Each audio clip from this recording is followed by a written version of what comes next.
So we've already now covered making sure that as a leader we enroll the right people into the business, that we are inspiring them through the right kind of environment that we're creating and the right mindset that we're trying to instill in people.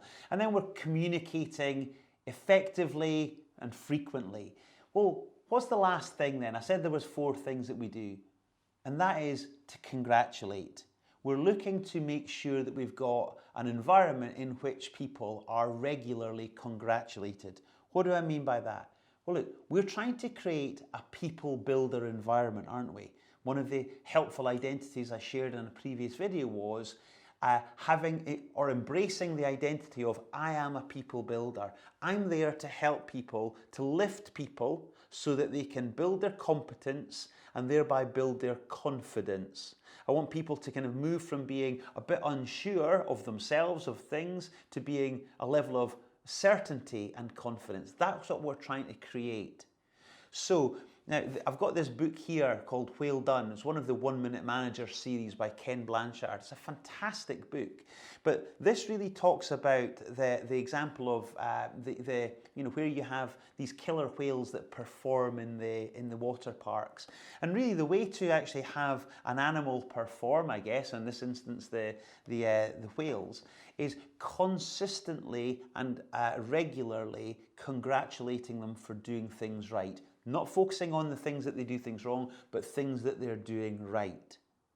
So, what are we trying to do here? 3 things for creating an environment in which we're congratulating. Number 1, we want to be the role model.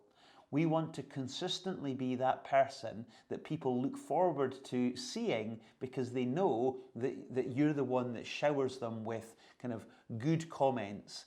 And again, this isn't happy clappy stuff, and this has to be authentic and sincere, of course, but the idea that says you'll always spot something that people are doing right.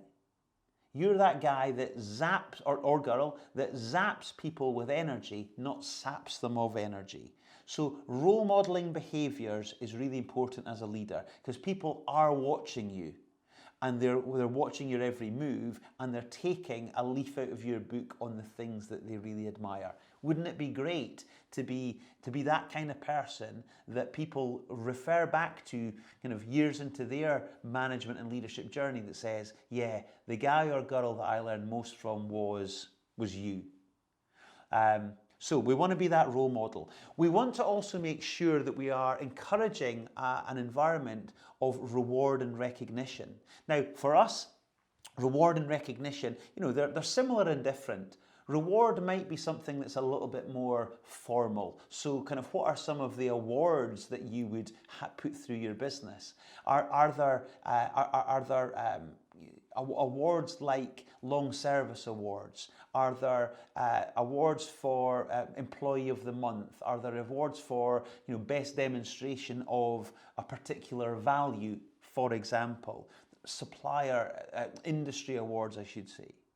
So now again, we want to make sure that people get their moment in the limelight. Of course we would.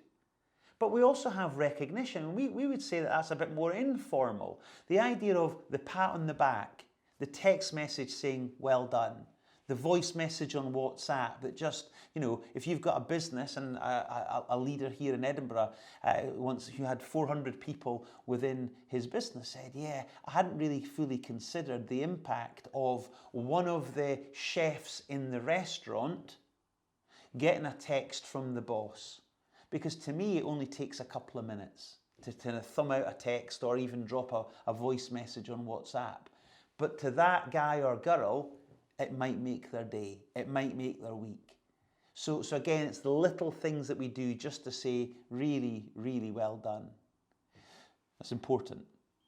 And then finally, the last thing that we're looking to do is encourage risk-taking as well, and applaud people who take a risk. And what we mean by that is people who step out and say, do you know what, I'm going to give that a try, or I took the initiative to do this. In the absence of other direction, I did this. Is that okay? Of course it's okay. What did you learn from it?